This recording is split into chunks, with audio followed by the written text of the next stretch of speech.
"You took my mother's necklace!"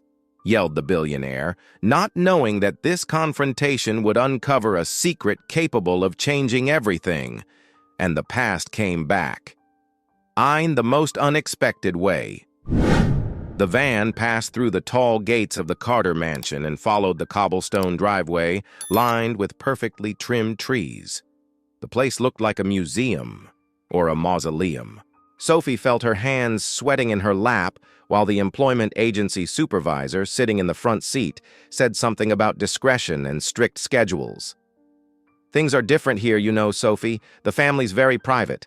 The boss demands silence and perfection. If it works out with you, you could stay for years." Sophie simply nodded. She needed that job, desperately. When she got out of the van and stepped through the mansion's main door, she immediately felt the contrast with the muggy heat outside. The cold marble, the antique mirrors, the furniture that looked untouched.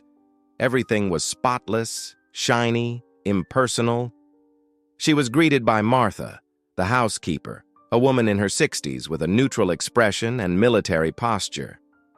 "Servants' quarters, second floor of the annex, uniforms in the closet. Mr. William doesn't like staff walking around the main house unless necessary," she said flatly. Sophie gave a faint smile, grabbed her small suitcase, and followed the instructions. The room was small but clean, and the first paycheck would be enough to buy her adoptive father's medicine, pay off the house debts, and still help her mother with doctor's appointments. The rest didn't matter. The first few days went well. Sophie was quick, observant, quiet. She started doing tasks before anyone even asked. Martha noticed. Even the other employees, suspicious at first, began to speak to her more kindly. William Carter, however, was a mystery. He appeared rarely, almost always alone, wearing a perfectly tailored suit even at home, dark eyes that studied without blinking. He walked past Sophie as if she were part of the furniture. It was on the 5th day that everything changed. Sophie was tidying up the guest room, arranging bed linens, when she felt something snag on her apron pocket. A loose hook. As she gently pulled, a pendant fell to the floor. A silver medallion engraved with the letter A. She bent down to pick it up, but before she could reach it, a voice cut through the air. "Where did you get that?" William stood in the doorway, arms crossed, his gaze as hard as stone. "That pendant, it belonged to my mother." Sophie looked up, confused. "This pendant is mine, sir. I've always had it, for as long as I can remember." "So you're saying you found it in the house and decided to keep it?" His voice grew lower, more dangerous. "I didn't take anything. It's mine." Sophie stood up, holding the pendant tightly. "I was found at a bus station when I was about 4 years old. No documents, no name, no one. This pendant was with me. It was all I had." William frowned but didn't step back. "Too much of a coincidence. That medallion belonged to my mother. She had 2 Maid, one for each child, and one of them disappeared over 20 years ago." The air grew heavy. Sophie took a step back, pressing the pendant to her chest. "You can call whoever you want. I didn't steal anything." He didn't answer. He simply pulled his phone from his pocket. Minutes later, the police arrived. The detective who responded was a middle-aged woman with her hair tied in a tight bun. She looked at William with a hint of reservation. Taking the pendant from Sophie's hands, she examined it closely. "Where exactly did you find this?" she asked the young woman. "I already told you. It's always been mine." The detective lifted her eyes. In silence, she seemed to search her memory, then something on her phone. Her eyes narrowed. "I've seen one just like this. There's an old case, a missing child, a girl named..." She paused, looked at the pendant again. "Olivia Carter. Disappeared at 4 years old. She had a necklace like this." William went pale. Sophie stood frozen, trying to understand. "What did you say?" "Olivia," the detective repeated. Does that name mean anything to you?" Sophie looked down at the pendant now in the woman's hands. The sound of that name echoed faintly in her mind, like a distant melody she didn't remember hearing, but somehow knew by heart. Olivia. A strange silence filled the room. The detective looked at William. "We need to talk, and maybe run some tests." William seemed stunned. The stern face now hid a doubt he didn't dare speak aloud. He looked at Sophie as if seeing something entirely new. Sophie, meanwhile, stared at the pendant. Its silver glow seemed even brighter under the room's light. In her mind, a blurry image surfaced, a woman singing, a lullaby, and a name being whispered softly, "Olivia, Olivia, Olivia." The recorder in the police station captured every word with precision. Sophie sat across the table, her shoulders tense, eyes red with exhaustion and disbelief. She had already told her story 3 times, but Detective Natalie wanted details. "So, you have no memory of anything before you were 4? Sophie shook her head. "None. I remember being at a bus station, crying, alone. They said I was found sitting on a bench with a fever, no papers, no name, just this pendant." Natalie made a slow note, then lifted her gaze. "And you never tried to investigate where you came from?" "I did. When I turned 18. I went through the records from that time, checked with the juvenile court, tried to find out where I came from, but nothing. It was like I appeared out of nowhere that day." Silence filled the room for a moment until the detective said, "That necklace is identical to one belonging to a child who disappeared 26 years ago. Her name was Olivia Carter. She was 4 years old when she went missing, just like you." A chill ran through Sophie. The next day, the press was already camped outside the police station. Headlines flooded the news sites. "Olivia Carter case reopened after 26 years. New lead links missing heiress to family employee. Silver pendant mystery rekindles Carter family's hope." Sophie went back to her adoptive parents' home in Brooklyn, where she had been taken in by Karen and Stephen. They had loved her like a daughter from the very beginning, even without knowing her past. Stephen stared off into the distance, while Karen couldn't hide her concern. "Sweetheart, this is all very strange. Do you really think you might be that girl?" Sophie shrugged, fiddling with a forgotten cup of tea in her hand. "I don't know. But if I am, everything changes, doesn't it?" "For us, nothing changes," Karen said, taking her daughter's hand. "You're still our girl, but if you find out you have a biological mother out there, I just want you to be careful. With your heart." At the Carter mansion, tension hung in the air. William paced the office, eyes fixed on a folder of old files. He had found pictures of his little sister. One stood out, Olivia with a bandage on her shoulder after a fall in the garden. The detail gnawed at him. The day before, he had noticed a scar almost identical to that one on Sophie's shoulder as she collected clothes from the clothesline. Small, crescent-shaped. The same. Memories hit him like a punch, his sister laughing on the swing, running through the rose bushes, the silver pendant dangling from her neck. Olivia had vanished on a Sunday while playing in the garden. The nanny had been distracted. The police never found a single clue. William closed his eyes, his jaw tight. For years, he had blamed his mother for the negligence. Then, he simply buried the pain. But now, could Sophie really be her? The same little girl he had once searched for and later given up on. Sophie's name was all over the internet. Photos of her with her head down entering and leaving the police station circulated as if she were some unwilling celebrity. Social media split between curiosity, sympathy, and cruel speculation. Donna Eleanor Carter, the family matriarch, reappeared after years out of the spotlight. She had been living in seclusion in a country house since her husband's death and Olivia's disappearance. The trauma had quietly consumed her. Now she appeared frail, supported by a nurse, but her eyes were sharp as she looked at Sophie's photo in the papers. "She has her father's eyes," she whispered, "and the chin. It's just like mine." William stayed silent, unsure how to deal with any of it.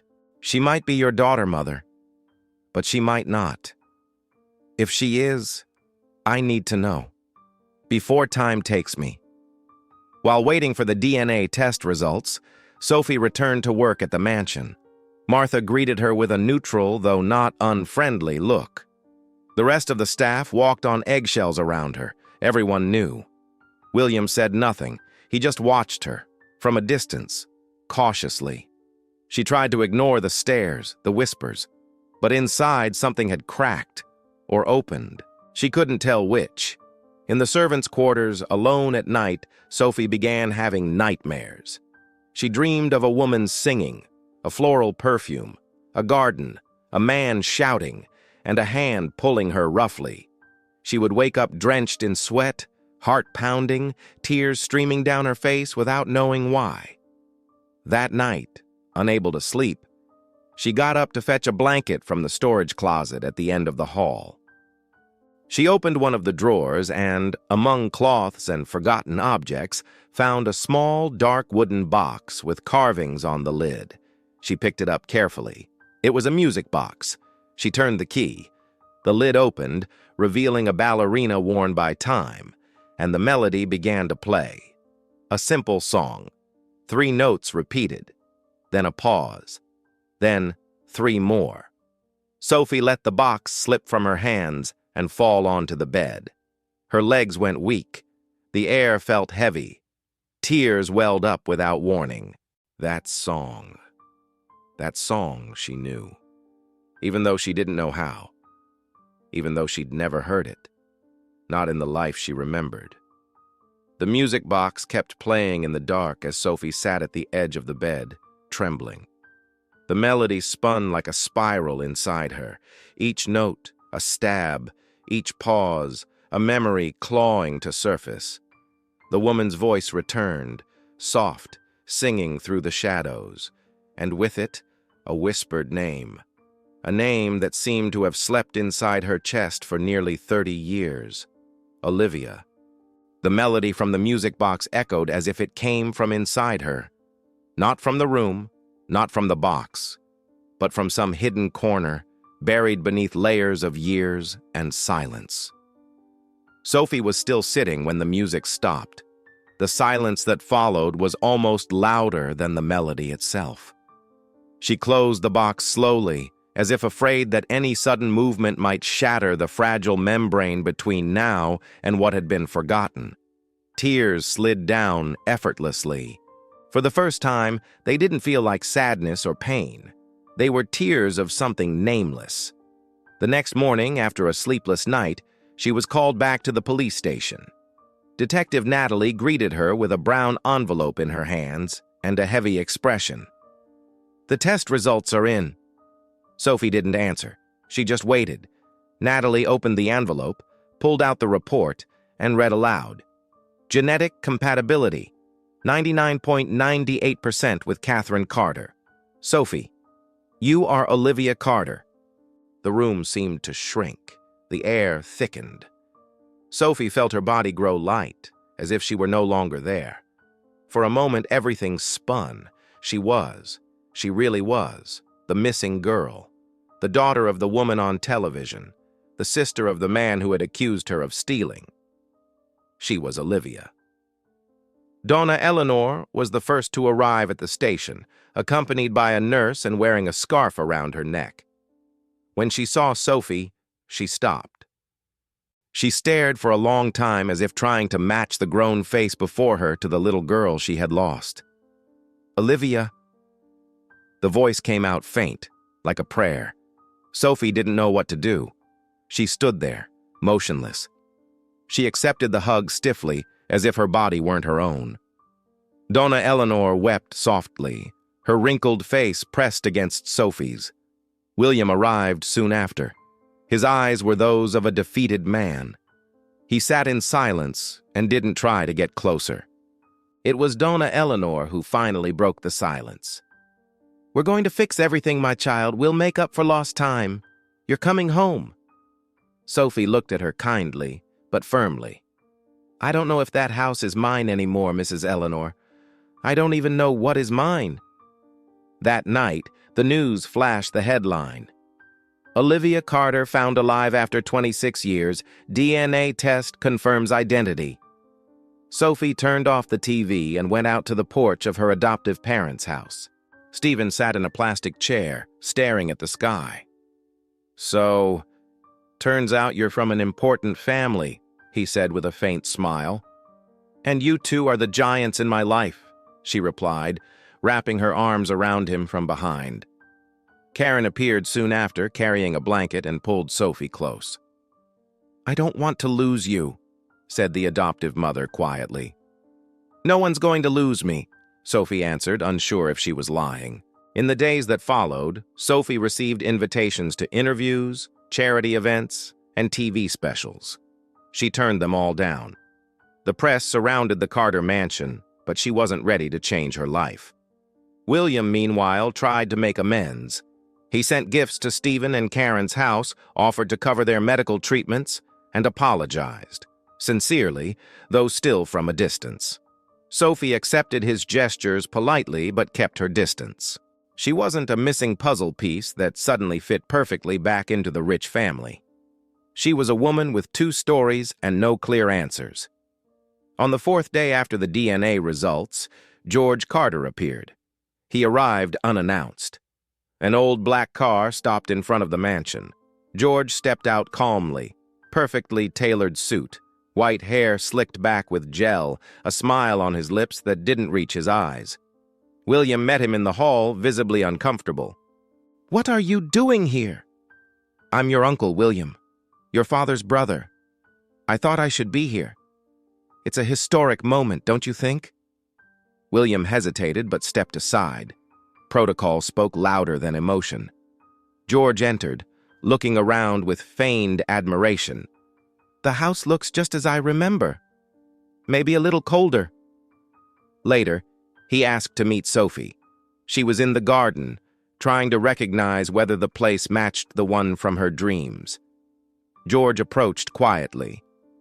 "So you're the missing girl. You're beautiful. You look just like your mother when she was young." Sophie smiled but stayed composed. "And you are?" "George Carter, your uncle, your father's brother. I've been away for a while, I know. Life takes its turns. But I'm glad you're back." He leaned forward, holding her hand with exaggerated gentleness. "Welcome back to the family, Olivia." She pulled her hand away politely. "I still go by Sophie." His eyes narrowed for a brief second. Of course. Everything in its own time." That night, George went up to the guest room he used to occupy in the old days. He paused by the balcony and looked down at the garden below, where Sophie was talking with Donna Eleanor. A crooked smile crept across his lips. Then, in a voice barely audible, he muttered to himself, "You should have stayed gone, girl." Her name was everywhere, in newspapers, on websites, and even on morning TV shows. Olivia Carter reappears after 26 years. Sophie, the lost daughter, reunites with her biological family. But Sophie didn't feel found. She felt exposed. She was more visible than ever, yet paradoxically, more isolated. She had chosen to keep living in Stephen and Karen's house. There, she was Sophie, their daughter, not the miracle the entire country wanted to gossip about. Karen had started waking up earlier to make coffee, as if afraid Sophie might be dragged off in a black car to the mansion at any moment. Stephen tried to act normal, but his once steady eyes now drifted whenever he looked at her. "I don't know if I should feel happy or scared," he said once. "Happy that you found where you came from. Scared that it might take you away from us." Sophie squeezed his hand tightly. "I was abandoned once, Dad. But I'll never abandon the ones who found me." William called every day, sometimes just to ask if she needed anything. Other times to say he had transferred money to help with Stephen's treatments. And once or twice, simply to hear the silence on the other end. "I don't know if I can call you my sister," he said during one of those silences. "But I wish I could." Sophie didn't answer. It still hurt to remember that he had accused her of stealing, that he had called the police. Yet part of her sensed genuine remorse behind his usually stern tone. Donna Eleanor invited Sophie to visit the room where she had grown up before she vanished. "Nothing's been touched since you disappeared," she said softly, eyes downcast. I couldn't. It was all I had left of you." Sophie stepped in slowly. The wallpaper was patterned with tiny butterflies. The toys seemed frozen in time. A rag doll sat on the bed. A small blue book still held a pressed flower between its pages. She touched the bedsheet as if the fabric itself could awaken memories. And it did. Images burst forth like flashes. A man shouting, her father's voice, an argument in the hallway, another man responding with sarcasm, a name spoken in anger, George. Sophie turned to Donna Eleanor. "My Uncle George? He used to come here?" "Yes, of course. He was close to your father, until he disappeared shortly after you did. Said he couldn't bear the pain of seeing the family torn apart." Sophie's stomach turned. That voice, was it his? Later that afternoon in the garden, she was startled by the arrival of a man she hadn't seen in nearly 3 decades. "Detective Paul?" William asked, surprised. "They called me when the case was reopened," said the man, now gray-haired but still upright and steady. "To be honest, I never really let go of it. Something about it never sat right." He pulled a folder from his bag. "Back then, we investigated all the staff, but there was something interesting. Your father's will divided the inheritance between you and Olivia. If she wasn't found by the time she turned 30, her entire share would go to his brother, George Carter." William stayed silent. The pieces were starting to fit together, in the darkest way possible. I think the disappearance wasn't an accident, and that it came from inside the house." Sophie didn't wait. She went straight to find George in the private wing of the mansion. He greeted her with a tepid smile. "Ah, Olivia. Or should I say Sophie? Have you decided yet?" "I want answers, Mr. George." He chuckled lightly. "Is this an interrogation, my dear? You were here the day I disappeared. I remembered. The argument. Your voice." His smile faltered for a second. "Arguments happened all the time in that house. A rich, spoiled family full of drama. You knew the song. The one from the box." George stepped back, almost imperceptibly. "What song?" "The one with the ballerina. The one my mother used to sing me to sleep." He smiled again, but it was crooked. "Wrong. 'Sleep, my flower, the night has come,'" he murmured, humming the tune. Sophie froze. "I never said those words out loud." Silence. The mask fell. George exhaled sharply, collapsing into the armchair, his eyes blazing. "You should have stayed gone, you know? Everything was perfect, everything. A useless little child left at a bus station. Who would find you? Who would connect the dots?" Sophie stepped back. "It was you. Of course it was me. You were going to inherit half the fortune. Half. And me, the loyal, forgotten brother. I just gave fate a little push, but your damned pendant gave you away." At that moment, William and Detective Paul entered quietly, police officers right behind them. George looked around, furious, like a cornered animal. "You never valued me. Now you throw it all away for some abandoned bastard child." "That bastard is my sister," William said firmly. George was handcuffed. As he was led past Sophie, he stopped for a moment and looked straight into her eyes. "You should have stayed gone, girl." Sophie didn't flinch. Her chest rose. Her gaze was steady. But I came back. His name made the headlines the next morning. George Carter confesses to kidnapping of Olivia Carter. Greed and betrayal, the uncle who erased a child. But for Sophie, it didn't sound like justice. It felt only like the end of a dark cycle, one that should never have begun. For days, she isolated herself. She needed to understand who she was now. Olivia, Sophie, both? She spent hours sitting in the backyard of Karen and Stephen's house, watching the sky shift colors. The old battery-powered radio played softly. Stephen dozed in a hammock. The dog snored at his feet. And there, in that simple scene, she found peace. But something inside her could no longer be denied. The blood, the names, the memories. What had been done to her? What had survived despite everything? And more importantly, what she would choose to do with it all. William was the first to visit after George's arrest. He didn't bring gifts. He didn't try to play the hero. He just knocked on the gate and waited. Sophie answered herself. She wore simple clothes, her hair tied back, her expression calm. I came to listen. If you want to talk, he said plainly. She glanced inside, then back at him. Come in. They sat in the small living room. The ceiling fan turned slowly. William looked out of place, far from his usual world of order and power. But he spoke directly. I judged you, humiliated you, and worse, I did it to my own sister. I don't expect you to forgive me, Sophie, but I do hope you'll let me try to make things right. Sophie watched him in silence. For a moment, he seemed fragile to her. Not the billionaire, not the businessman, but the boy who had lost his sister and hardened himself just to survive.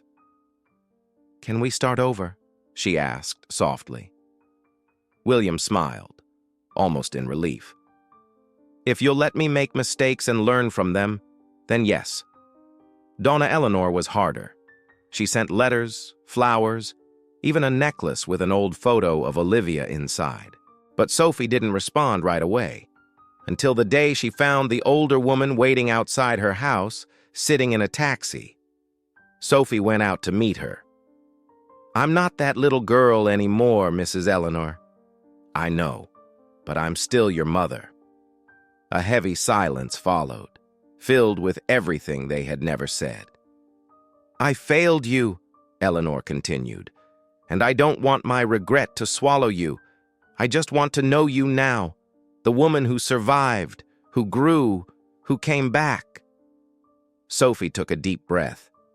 She looked at the woman's hands, the same hands that had once cradled the music box, the same hands that had probably searched for her in vain. And she held one of them. The idea came over afternoon coffee. We should bring everyone together, Sophie said, stirring sugar into her cup. No titles, no fights, just people, just families. Stephen and Karen hesitated. William didn't know what to say. Donna Eleanor at first found it strange. But they all agreed. The dinner was set for the following week at the Carter mansion. The dining room glowed with soft golden light. A long table, arranged with simple elegance, stood in contrast to the mansion's usual opulence.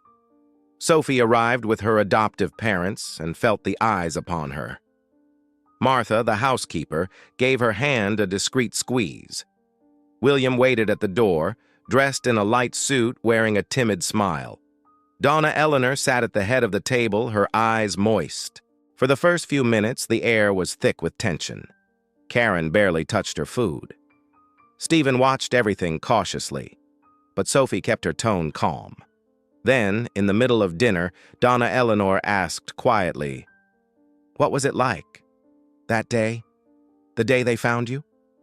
Karen took a deep breath and lowered her eyes. She was alone at the bus station, sitting on a bench clutching the necklace, dirty, feverish, calling for her mom. That was it. No name, no clue. Silence. Donna Eleanor brought a trembling hand to her mouth, eyes filling with tears. William couldn't hold back one either. Sophie reached for Karen's hand and, with the other, touched the pendant around her neck. "This necklace saved me, but you raised me." Then she turned to William and Eleanor. "And now, you are giving me back a part of myself." That night, Sophie sat alone in the garden, the same garden where once a 4-year-old girl had disappeared. William approached quietly. "You don't have to pick a side," he said, as if reading her thoughts. "I know, and that's exactly why I've decided." She looked at him. "I'm still Sophie. That's the name I learned to carry, with pain, with strength. It's the woman I became. But I'm also Olivia. And now I carry that story too, with awareness, with choice." William nodded, his face calm. For the first time, he truly looked like a brother. Days later, Sophie called a press conference. No flashes, no spectacle, just a chair, a microphone, and her voice. "When I disappeared, I was forgotten. When I was found, I became news. But there are thousands of missing children in this country who have no name, no necklace, no wealthy family's DNA. That's why I'm founding an organization. It will be called Silver Hope, in honor of the object that brought me back. And it will be for all the children who can still be found, and for the families who never stopped looking." Silence. Then applause. But Sophie didn't smile out of pride. She smiled because, for the first time, she felt she wasn't just the survivor of her own story. She was the author of a new chapter. The morning of the inauguration dawned clear, the New York sky painted blue, with a soft breeze that made the flags outside the newly renovated building flutter gently. On the white facade, a glass plaque bore the name of the organization in silver letters: Silver Hope, Institute for Missing Children Support. Sophie arrived early. She wore a simple yet elegant dress and the pendant around her neck, the same one that had once been her only clue to who she was. Now, it was a symbol of who she had chosen to become. The building was modern, yet welcoming. Rooms filled with toys, spaces for psychological care, a legal assistance office, and a mural of faces. Dozens of missing children, each with a name, an age, and a story still waiting for an ending. Stephen was organizing boxes in the storage room with other volunteers. Karen was speaking with one of the psychologists about how to welcome families. William reviewed the last contracts with a group of lawyers. And Donna Eleanor, seated in an armchair near the entrance, watched it all in silence, her gaze calm, like someone who, at last, could breathe. As Sophie walked down the hall, a young mother stopped her, holding a photo. "Do you think you can help me find my son? He disappeared 3 years ago." Sophie took the woman's hand. "We'll try, I promise." The official inauguration event gathered journalists, supporters, and partners. But Sophie wanted the ceremony to be intimate. No luxury, just words and truth. William stepped onto the small stage set up in the courtyard. He took the microphone with a sincere smile, still with that trace of rigidity he would never completely lose, but now softened by a new tenderness. "I grew up believing my sister was dead. Then that she was gone forever. When she came back, I didn't recognize her. And worse, I accused her. I did everything a brother should never do. But she—" He looked at Sophie, standing between Karen and Eleanor. "She did everything a real sister does. She forgave." He paused. Sophie turned abandonment into compassion. Her pain became a bridge.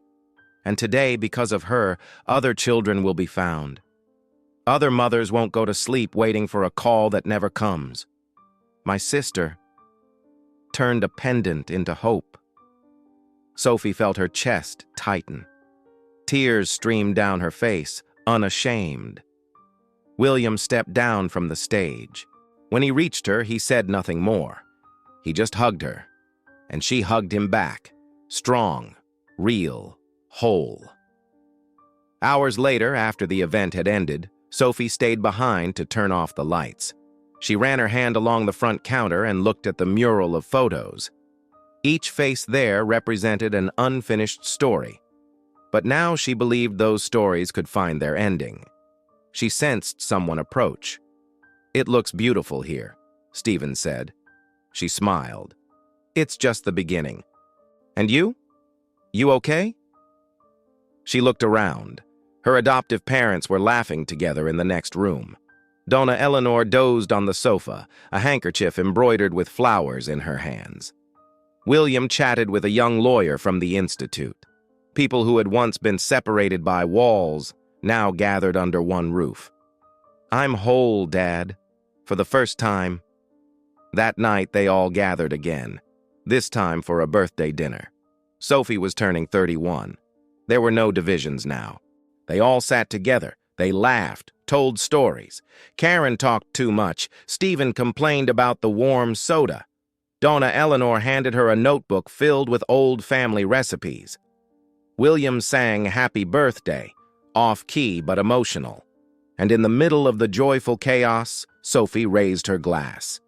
"To the families who choose us, to the ones who find us, to those who never give up on us, even when everything seems lost." Everyone raised their glasses.